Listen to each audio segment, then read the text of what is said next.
Vamos abrir a Bíblia. Neemias capítulo 1. Eu vou fazer um recorte do capítulo 1, nós vamos ler os versos 1 a 6. E depois vamos ler no capítulo 2, os versos 17 e 18. Neemias capítulo 1, versos 1 a 6.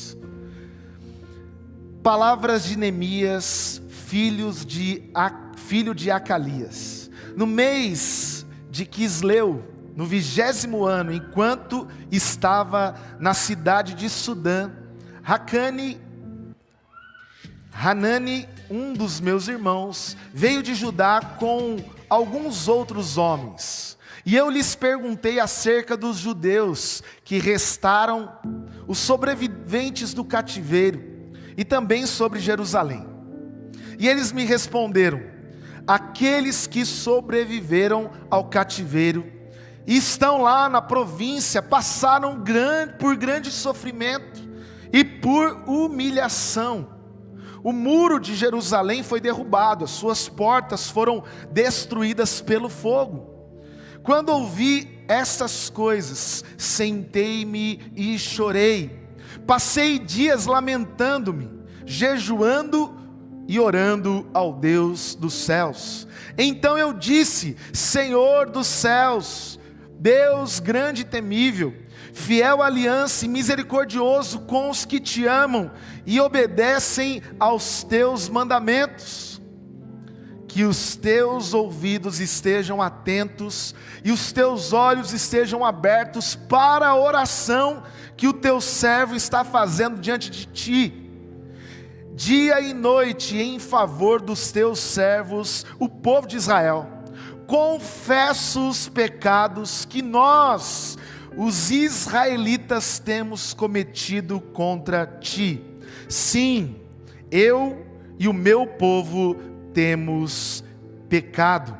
Agora vai comigo no capítulo 2, versos 17 e 18, que diz assim: então eu lhes disse: vejam a situação terrível em que estamos. Jerusalém está em ruínas e as suas portas foram destruídas pelo fogo. Venham reconstruir os muros de Jerusalém, para que não fiquemos mais nesta situação humilhante. Também lhes contei como Deus tinha sido bondoso comigo, e que o rei me tinha dito. Eles responderam: sim, vamos começar a reconstrução. E se encheram de coragem para a realização desse bom projeto. Feche seus olhos. Pai, fala ao nosso coração. Tua palavra está aqui diante de nós. Nós somos carentes daquilo que pode transformar e nos trazer, ó Pai, a convicção que podemos sim viver mudanças hoje na nossa vida, mesmo quando estamos, ó Deus, num mundo inflexível, num mundo onde as pessoas não querem mudança, que esperam dos outros e não de si mesmo. Hoje nós pedimos: Espírito Santo, fala conosco, fala comigo, fala com cada um que está recebendo e ouvindo agora essa palavra, em nome de Jesus, amém.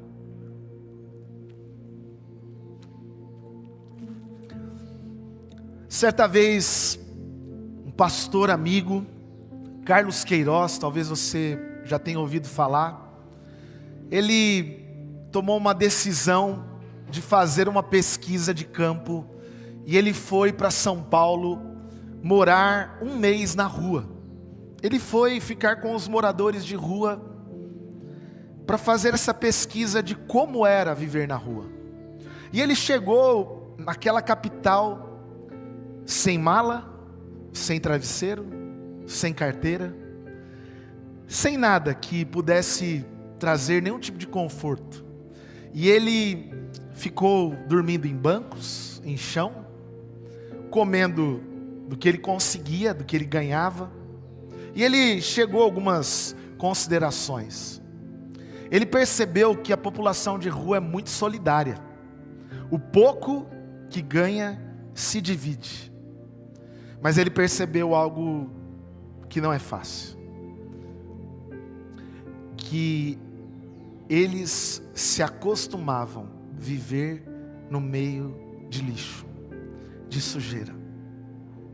Não mais sentir o odor, não mais perceber que o lixo estava já presente na sua própria vida, comendo, revirando, pegando sobras.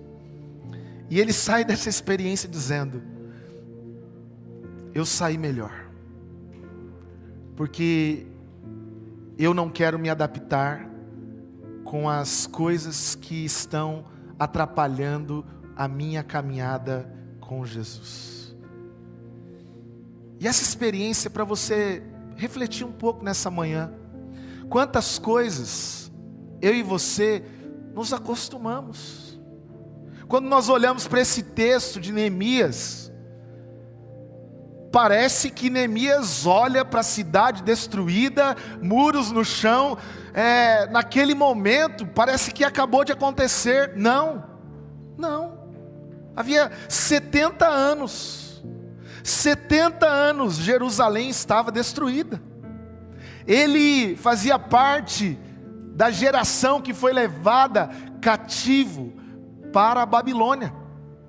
Ele era um escravo moderno naquele tempo, porque naquele tempo, na Babilônia, o escravo, ele participava de coisas que traziam cultura, tanto que Neemias era o quê? Copeiro do rei. Ele tinha sabedoria, ele aprendeu, se aculturou lá. Mas quando ele ouve do seu irmão como está Jerusalém, talvez a notícia que Neemias gostaria de ouvir: não, está tudo reconstruído, está tudo às mil maravilhas. Não, o povo continua sofrido. Quem ficou lá está desolado. Quem está lá vive em ruínas. Quem está lá vive na pior. Os muros continuam no chão. Eu queria perguntar para você hoje: por que eu e você nos acostumamos com as ruínas? Por que nós nos acostumamos com a sujeira? Por que nós nos acomodamos diante dos destroços que estão na nossa própria vida, a ponto de não querer fazer nada e não querer mudar? Deixa assim, deixa como está. Eu não vou mexer, eu não vou mudar, eu não quero ser diferente. A história de Neemias me traz a realidade de como eu sou, porque talvez você e eu não somos muito diferentes daqueles que estavam em Jerusalém e se acostumaram a viver em meio aos destroços. Talvez você se acostumou com um casamento em meio a ruínas, a falência. Deixa assim. Talvez você se acostumou com a sua vida, com o seu coração em ruínas, com os seus relacionamentos destrutivos, abusivos, em ruínas. Mas sabe qual que é a maior dificuldade? A gente espera alguém fazer algo por nós. Quem morava em Jerusalém estava lá, não fazia nada, continuava em ruínas, continuava vivendo naquela mesma condição. Sérgio Cortella diz assim: isso me ensina a viver. A vida é curta para ser pequena. Tua vida está passando e você continua igual. Você não muda, você não cresce, você não avança, e a vida vai passar, e talvez você continue mesmo, a mesma, no meio das ruínas, no meio dos destroços, culpando os outros, dizendo que o problema é o mundo, dizendo que o problema é o outro, enquanto a vida está passando pequena. Neemias, quando recebe a notícia, o que a Bíblia diz? E não se conforma. Como assim? Ele se assenta, chora, porque o teu pecado não tem feito mais você chorar, porque as tuas ruínas não fazem mais você ser movido por isso. O que está acontecendo? Por que nós estamos tão dessensibilizados assim? A gente não se sensibiliza mais com a ruína. Você já assistiu aquele programa, aquela série de acumuladores? Alguém já assistiu? Que agonia entrar numa casa cheia de coisas, cheia de lixo, cheia de bagunça. Mas para quem está ali 2, 3, 10 anos, é normal, é gostoso, e continua colocando lá mais uma coisinha. Nesse programa, a proposta é sair daquela situação, e tiram a pessoa da casa, e quando ela volta, sabe qual que é a constatação dela? Eu não lembrava mais como era a minha casa. Não lembrava mais. Eu quero dizer para você, hoje, que reformatar é a proposta de Deus para voltarmos no estado original. O estado pelo qual Ele me criou e te criou, para você ser aquilo que Ele quer. Enquanto nós não reformatarmos e não vivermos essa experiência constante na nossa vida, nós vamos continuar como acumuladores que vivem no meio de destroços e não percebem, ou não querem ver.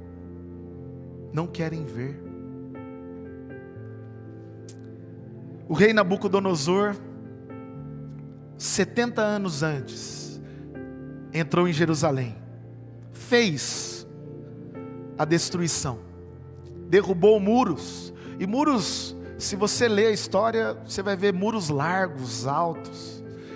O que os inimigos faziam? Chegavam, destruíam o templo. Ó, que ofensa. O inimigo vem para destruir as áreas mais sagradas e importantes da tua vida. Ele não vem para mexer naquilo que não é importante. Ele não vem para ofender aquilo que não tem sentido. Por isso, Nabucodonosor pega os filhos daquela geração, leva para a Babilônia. E agora o rei, 70 anos depois, é Artaxerxes. Não é mais Nabucodonosor. E agora Neemias serve o rei, é copeiro do rei. Neemias significa o Senhor consolou. O Senhor consolou. Porque quando a gente mexe com ruínas, com destroços, quando a gente mexe com sujeira, como o meu amigo pastor Carlinhos Queiroz, talvez teve que mexer no lixo, eu preciso ser consolado, eu preciso ser restaurado. Não dá para mexer em coisas se não houver cura. E a minha proposta não é mexer por mexer na tua vida. Não é dizer assim, ó, abre aí a caixinha das suas ruínas, só para ver você sofrer. Não, Neemias ele é significado de consolo quando você reformata. Enquanto Deus está construindo ou reconstruindo áreas da sua vida, Ele quer te dar consolo. Por isso que o problema de buscarmos as soluções rápidas, como muita gente tenta. Eu estou vivendo problemas, eu vou tentar alguma solução aí rápida. E hoje em dia tem encontros, não tenho crítica por eles, não. Mas um encontro de final de semana que eu volto, parece que eu estou reformatado, né? Mas são soluções rápidas. Passa um tempo, eu preciso me reformatar. Eu preciso entender que é um processo contínuo na minha vida, de um trabalhar de Deus, mas de uma decisão minha em permitir que isso aconteça. Você tem permitido? Ou você tem corrido atrás de soluções rápidas? Ou você tem colocado um band-aid? Você tem colocado uma lona em cima das suas ruínas para tentar cobrir? Pelo menos eu não vejo. Pelo menos eu não percebo isso. Eugene Peterson, pastor de pastores hoje, o qual eu gosto muito de ler, ele diz o seguinte: algumas pessoas acreditam que a fé as isenta de esforço. Porque quando eu falo sobre mudança, eu quero uma mudança imediata. Eu quero que um culto resolva a minha vida. Eu quero que um conselho mude a minha história. Então eu chego no gabinete do pastor, eu chego no terapeuta, eu quero que, agora. E de coisas que você não mexeu em 10 anos, ou mais, ou menos. Mas eu quero te dizer que é possível, além da fé, você agir. E eu não estou falando dos outros, eu não estou falando de quem vai me balançar e me dar a solução, eu estou falando de você. Neemias, ele não deixou de ser humano. Nós precisamos lembrar que existem sofrimentos nessa vida, gente. E quando ele ouve uma má notícia, ele é humano, ele chora. O que está acontecendo comigo e com você, que a gente está deixando de ser humano? A gente não chora mais pelas coisas. Esses dias o Caleb me falou: pai, nunca te vi chorar.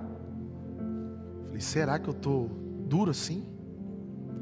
Às vezes eu falo: enquanto eu prego, Deus, quanta vontade eu seguro aqui. Mas a gente não deixa de ser humano. Quando a gente está diante de ruína, a gente sofre. Não é fácil não. E por isso que Neemias 1 aqui fala que ele chorou. Imagino que a tristeza de Neemias durou alguns dias, a ponto do rei perguntar: Neemias, o que você está jururu assim? Você percebe isso na leitura do texto? Depois lê o começo do capítulo 2. Não é o Neemias procurando o rei primeiro, pedindo ajuda.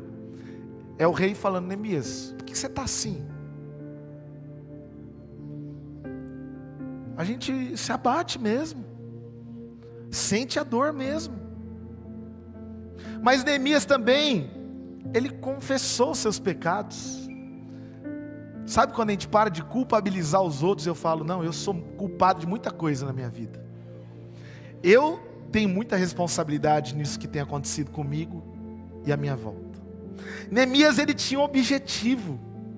Quando ele ouve, ele chora, ele ora, ele jejua, ele confessa o pecado, mas ele fala: eu vou construir de novo, eu vou para cima, eu não vou deixar isso aqui do jeito que está. E eu quero te convidar hoje, o meu convite de reformatar a tua vida hoje, a minha vida, é dizer: você está disposto? Você topa? Você topa? Tem um objetivo. O que você quer mudar? O que você quer mexer? Que ruína você quer tirar? Neemias tinha caráter. Ele não dá jeitinhos.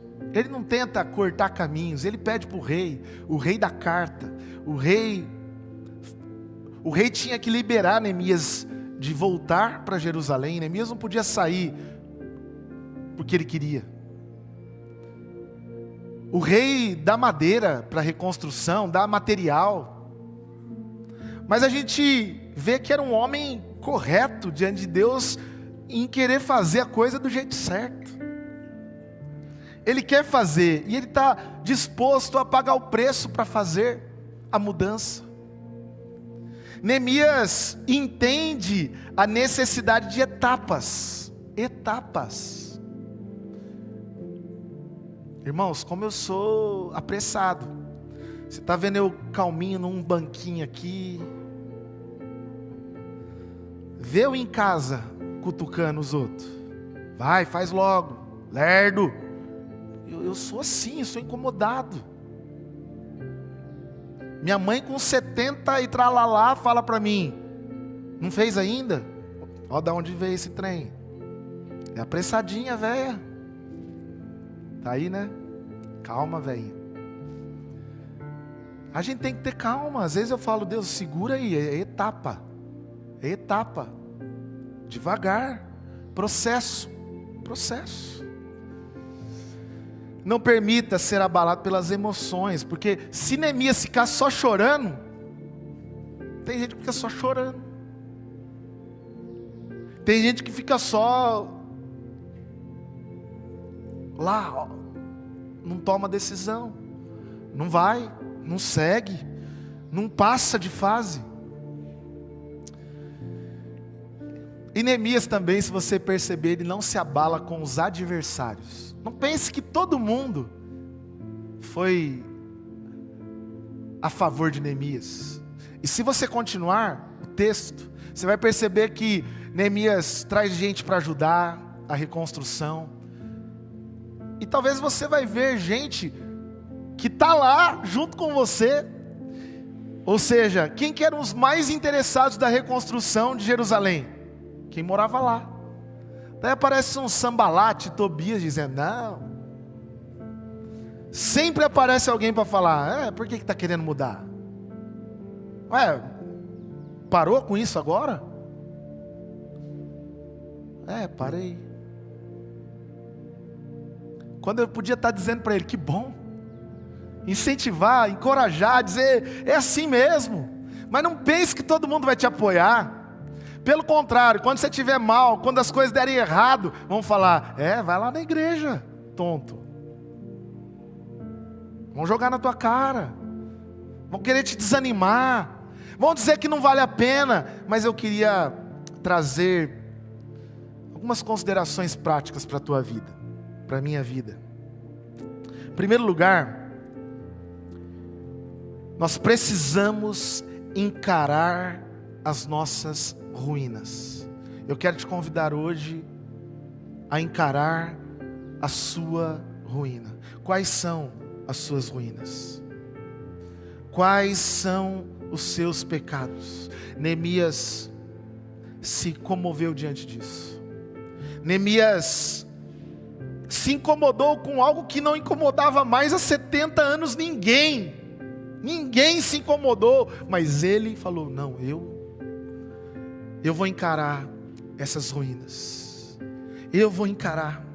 Quantos não ligam mais para as mentirinhas do dia a dia? Quantos mais não ligam para os jeitinhos? Quantos mais não ligam para as ofensas? Quantos mais não ligam para o jeito de viver, de trabalhar? Não, é assim hoje. É assim. Mas eu quero te dizer: encare as suas ruínas, encare os seus pecados, encare as coisas que você precisa mudar na tua vida, encare. Talvez a coisa mais difícil para o acumulador naquele programa é olhar para aquilo e dizer: isso é desnecessário estar aqui. Tem coisas hoje que estão na tua vida, na minha vida, que são desnecessárias. São desnecessárias. Em segundo lugar, nós precisamos, como Neemias, confessar os nossos pecados. Como o texto diz aí, verso 6, no finalzinho: confesso os pecados que nós temos cometido. Isaías 6, 5, hoje no começo do culto, eu li do 1 ao 3, mas o 5, Neemias, aqui no texto do capítulo 1 de Neemias, ele fala: eu confesso.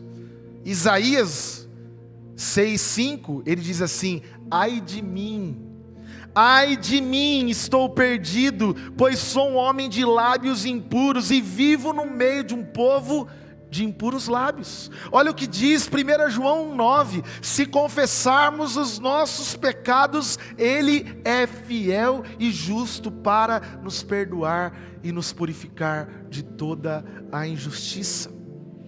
Confesse. Pare de se justificar. A gente tem um combinado lá em casa. Errou, não tem problema dizer que errou. Para de ficar justificando. A gente diz assim, lembra o outro, não justifica, foi você? Confesse. Mas sabe qual que é o nosso problema? A gente chega diante de Deus e fala: Deus, eu peço perdão porque eu sou assim, assado, mas lá atrás fizeram... Para. Confesse. Enquanto eu calei os meus pecados e envelheceram os meus ossos. Confesse, reconheça, trate. Porque Neemias encarou as ruínas, ele falou: está aqui, eu não vou negar, eu não vou dizer que não existe, eu confesso agora que esses pecados, essas ruínas, são por nossa causa. E por último lugar, que talvez seja algo mais difícil, mesmo dizendo que somos igreja, precisamos aprender a pedir ajuda.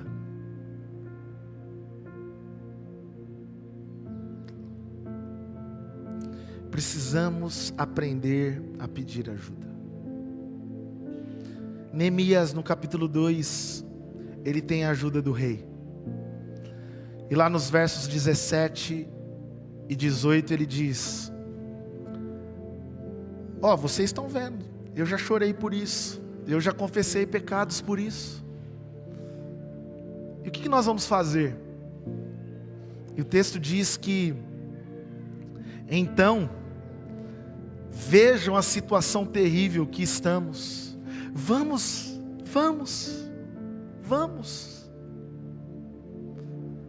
reconstruir. Neemias contou com muita gente. Neemias organizou equipes. Se você continuar lendo Neemias depois, leia durante a semana, você vai perceber que tinha gente cuidando de portas específicas, de partes do muro específico. Agora, por que você não pede ajuda? Por que você não conta com alguém? A gente tem muito essa cultura, por sermos crentes, ou talvez desde criancinha você aprendeu que você tem que ser forte, bom, suficiente. Você não pode mostrar fraqueza. E a gente vive hoje um mundo de fragilidades. Você sabe aonde a coisa fica difícil para você. Aprenda a pedir ajuda. Aprenda a pedir socorro. No começo da pandemia, algumas pessoas me procuraram.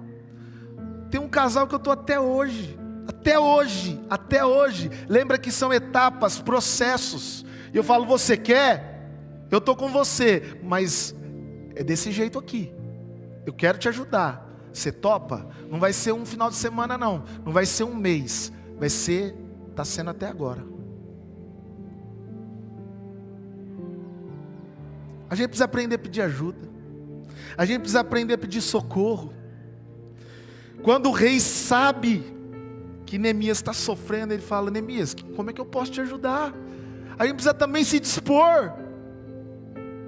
Talvez você está convivendo com gente todo dia. A gente vem aqui, mas a gente não olha para o outro e dizer: viu, e aí?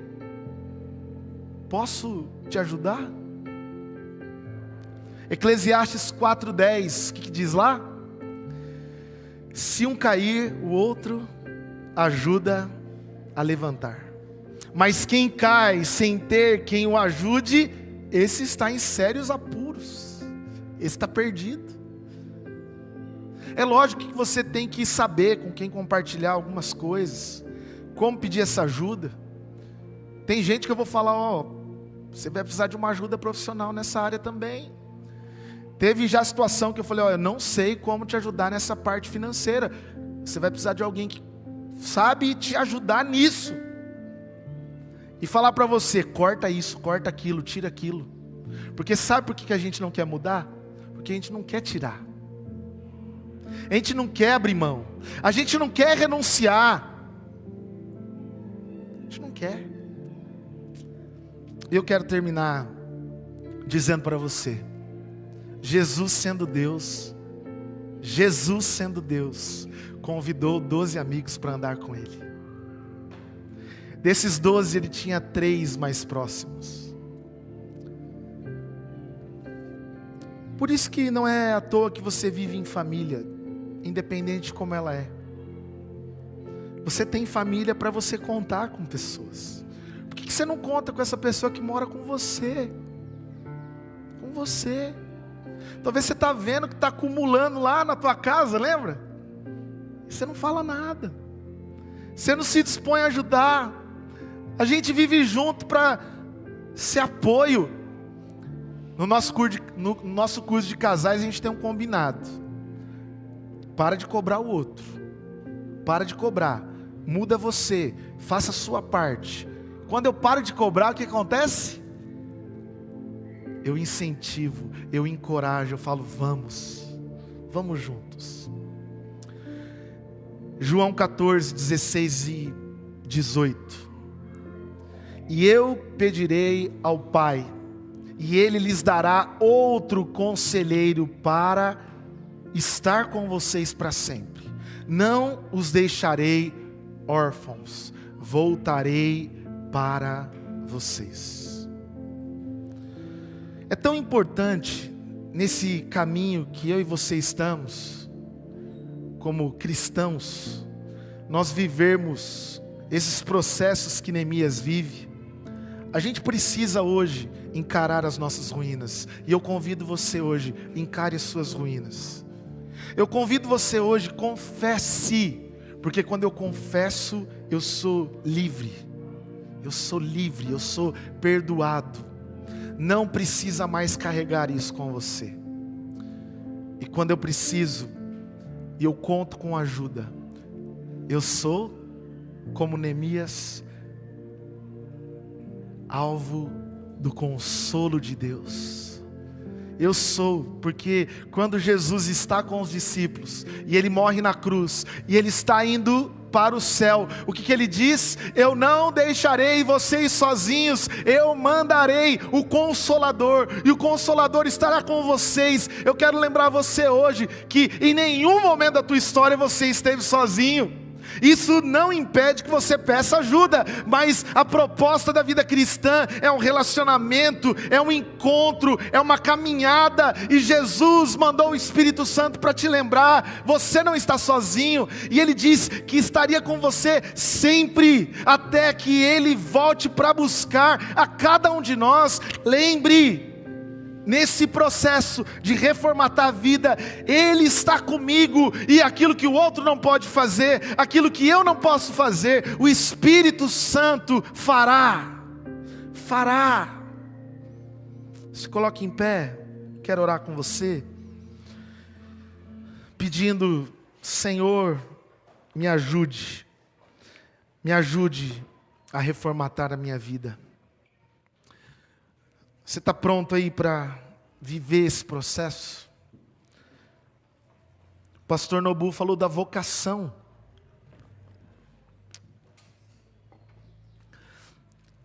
Mas o que adianta eu me dispor a fazer qualquer coisa se eu não for uma pessoa tratada, curada por Deus? Nova criatura, nova pessoa, novo cônjuge. Que bom, hein? Já pensou depois desse final de semana se acordar do lado de um novo homem? Uma nova mulher, um novo filho, um novo. E eu queria que você colocasse agora diante de Deus as tuas ruínas. Encare-as. Pare de dizer, de justificar, de culpabilizar os outros. Encare-a porque é necessário. Mesmo que você tenha que chorar, chore por isso, não tenha vergonha. Ore por isso, jejue por isso. Depois, não pare, confesse, fala: Deus, tem muita coisa aqui que é culpa minha, só minha. E saia daqui hoje disposto a falar: se tem algo que alguém pode me ajudar nesse processo, eu vou pedir ajuda. Deus, eu peço agora, diante da Tua palavra que foi aqui lançada, que haja, ó Deus, renovo, que haja, ó Deus, restauração, que haja, ó Deus, disposição em dizermos: eu vou encarar a minha ruína. Deus, por mais difícil que seja, quantas vezes nós relutamos, falamos amanhã, na próxima semana, mas o Senhor hoje está nos dando a oportunidade para olhar a coisa que está parada na nossa vida e dizer: eu vou encarar. Deus, enxuga as lágrimas, ouve a oração, ouve o clamor, perdoa, Pai, perdoa. Tem gente aqui agora falando com o coração, com as lágrimas: Senhor, me perdoa, me perdoa. E o Senhor vem com perdão, vem, Senhor, e traz ajuda, Pai, traz ajuda. Talvez tenha alguém em casa agora ali, precisando de ajuda, traz ajuda. Que haja disposição também de procurarmos ajuda, procurarmos socorro. E que haja, Pai, um projeto sendo renovado nessa vida, muros sendo levantados, edificação novamente a todo vapor, para a honra, a glória e para que essa vida e essa família, essa comunidade, essa cidade seja melhor para a honra, glória e louvor do Teu nome, hoje e sempre. Amém. Amém.